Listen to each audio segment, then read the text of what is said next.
Next stop, Dali. And just to clarify, it's pronounced Dali and not Delhi. So no, we're not heading to India. Now, at first glance, Dali doesn't feel like a megacity. And technically, it isn't. But don't let that fool you. This region has gone through one of the most impressive transformations I've seen in China. What's happening here is nothing short of remarkable. The center of it all is Erhai Lake. It's shaped like an ear, hence the name Ear Lake, and it's one of the largest freshwater lakes in China. Just a couple of decades ago, this region faced economic and environmental challenges and was far less known to travelers. Then came the shift. When a development goal is set, you see long-term planning. This wasn't just a temporary project, it was part of a broader strategy with long-term goals in mind. Between 2013 and 2020, China's targeted poverty alleviation campaign successfully lifted all 11 counties in Dali Prefecture out of extreme poverty, improving the lives of more than 400,000 people and marking a major milestone in the region's development.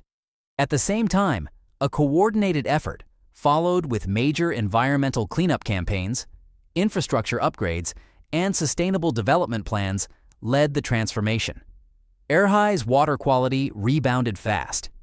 Since 2016, it's been rated good to excellent. So restoring the lake was part of a broader long-term vision while creating new opportunities for the people living around it. Infrastructure rolled in, railways, tunnels, and highways connecting rural Yunnan to the rest of the country. A good example is the expressway between Dali and Lijiang, including the Shuanglong Tunnel, which reduces travel time by half and cuts straight through the mountains. Dali today is booming. Young creatives and remote workers from Beijing and Shanghai are moving here. Homestays have popped up all around the lake. There's a university, cafes, and a wedding industry that's gone completely over the top. Seriously, I've never seen so many pink convertibles, all rented by couples taking wedding pictures. There are safety nets on cliffside photo spots. Romantic music plays from every cafe. And let's just say the hotel was clearly tailored to honeymooners right down to the amenities in the drawer. Dali knows its audience. Everything feels fresh, clean, and modern. Solar-powered streetlights, quiet electric scooters. When I landed at Dali Airport, I immediately got a welcome SMS from the local tourism bureau inviting me to a food festival in Weishan. This isn't a coincidence, it's strategy. Dali is now one of China's most popular domestic destinations, a region that transformed from agricultural heartland to one of China's most desirable destinations in under 2 decades. So no, Dali isn't a megacity. But the Dali Yunnan region is a mega example of what happens when infrastructure, vision, and policy line up. Whether you're here for the scenery, hiking, or the honeymoon pictures, Dali is unforgettable. And just when I thought Yunnan had shown me everything, a legendary hike awaited me, the Tiger Leaping Gorge. To get there, you'll pass through Lijiang, a city that's worth the detour. But the real magic starts on the trail. I stopped by a local hiking shop in Lijiang the day before, picked up some basic gear, and they helped me to organize the transfer to the trailhead. I was even offered to send my backpack ahead to my final stop at Teacher Zhang's Inn. Sounded great, but there was a mix-up with the backpack delivery. Classic travel moment. Still, this is China. 2 days later, the bag was exactly where I left it. Just a reminder to always double-check with the driver and be ready to roll with it when things go off script. I decided to hike solo, no guide. So I prepared for 2 possibilities. Either it would be remote and wild with no services, or totally commercial with food stalls and phone reception. The reality was somewhere in between. There's full mobile coverage all along the trail, and you can forget to bring cash with you. Even the trail mascot, a larger-than-life tiger statue, accepts mobile payments and is ready for your photo shoot. After about 3 hours of easy walking with plenty of photo stops, I reached the Tiger Leaping Gorge Tea Horse Guest House. And wow, this place has a terrace that looks straight over the gorge. They serve oat milk cappuccinos, homemade cheesecake, cold local beer, or if you insist, even a Franziskaner. For a second, I felt like I was in the Alps. Could you do the whole trail in 1 day? Technically, yes. But don't. Stay overnight. Take it slow. And if you like it fancy, there's even a more upscale guest house nearby with bathtubs on the terrace and the option to order a whole roasted suckling pig for dinner. In China, everything is possible. Next morning, I hit the trail again around 9:30 and continued along the upper path to the end of the gorge. You're not alone on this route. You'll see other hikers and local villagers offering rides on mules or snacks. But the trail itself? Absolutely stunning.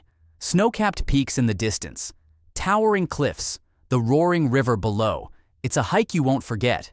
Enjoy the countryside and let the pictures speak for themselves. At the end of the track, I hiked down to the river itself. It's a steep descent, but doable in 1.5 to 2 hours round trip. Standing there, beside the roaring Jinsha River squeezed between vertical cliffs, is a powerful experience. And just when I thought the journey couldn't get more epic, it did. After Tiger Leaping Gorge, I kept heading north. The highway, brand new and smooth, just kept climbing. That's when it really hit me. This road doesn't stop at Lijiang. It keeps going, all the way to Shangri-La and beyond, towards Tibet. What started back in Dali with the Shuanglong Tunnel and the expressway is part of a massive infrastructure push to open up China's far west. Not just for tourism, but for connection, logistics, and opportunity. National Road 214, once a slow, winding mountain road, is now a modern north-south lifeline. It links cities like Dali, Lijiang, and Shangri-La, and stretches all the way into Tibet. Since 2015, it's been upgraded in sections, cutting travel times dramatically and connecting isolated regions to the rest of the country. I followed that road deeper into the mountains and ended up at one of the highest hotels I've ever stayed in, the High Mountain Resort, Meili Hotel. Before going to bed, I got to sit down with two brothers I met during my hike and enjoyed 4 hours of hot pot, a traditional dish that's incredibly delicious and, as you can imagine, seriously spicy. Waking up at the High Mountain Resort is something else. Views straight onto the Meili Snow Mountains, the sacred peaks to Tibetan Buddhists. Waking up to the sunrise here felt almost spiritual. The light touches the snowcap slowly, casting golden light over the mountains. It's silent, freezing cold, and absolutely breathtaking, literally. You're high up, and the air is thin. I'm not usually that sentimental, but this moment is pure joy, and I'm so grateful to be here. On the way back down, I stopped for a night in Shangri-La. The name sounds mythical, and in a way, the place is too.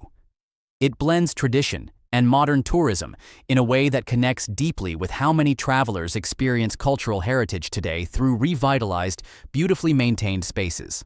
Just outside the city center, you'll find something special, the Songzanlin Monastery. It's the largest Tibetan Buddhist monastery in Yunnan, and it's alive. Monks chanting, incense wafting through the air, bright prayer flags fluttering in the cold wind. It's surrounded by science buildings and new development, but somehow, the monastery holds its ground, a timeless anchor in a fast-changing world. And if you're wondering how remote this place is, Shangri-La even has its own airport. Remote doesn't mean disconnected anymore. That's the story of this whole region. From tunnels and expressways to high mountain hotels and active monasteries, Yunnan is proof of what's possible when long-term planning and bold infrastructure meet rugged terrain. While my plane approached landing in Kunming for a stopover, I glanced out of the airplane window and couldn't believe the scale of what I saw. Cranes, scaffolding, giant steel frames. It looked like an entire city was being built from scratch. Most people outside China have probably never even heard of Kunming, but something big is happening here. This city is transforming fast, and it's about to become a major player in the region. A key part of that transformation is Terminal 2 at Kunming Changshui International Airport. The numbers are wild. Height, 69.2 meters. Total area, 730,000 square meters. Designed in collaboration with Gensler, the U.S. architecture firm also known for global landmarks like the Shanghai Tower and dozens of other global icons. Once completed, Terminal 2 will be the largest airport terminal Gensler has ever designed, and it's not just about size. It's built to handle 95 million passengers per year. That makes Kunming not just a city, but a gateway to Southeast Asia, to trade, to tourism, It's a strategic hub in the government's broader plan to develop Yunnan and link it with China's neighbors. You may not hear much about it, but Kunming is rising fast. From mountain monasteries to rising skylines, my final stop was a symbol of modern China's boldest ambitions, the one and only Shenzhen.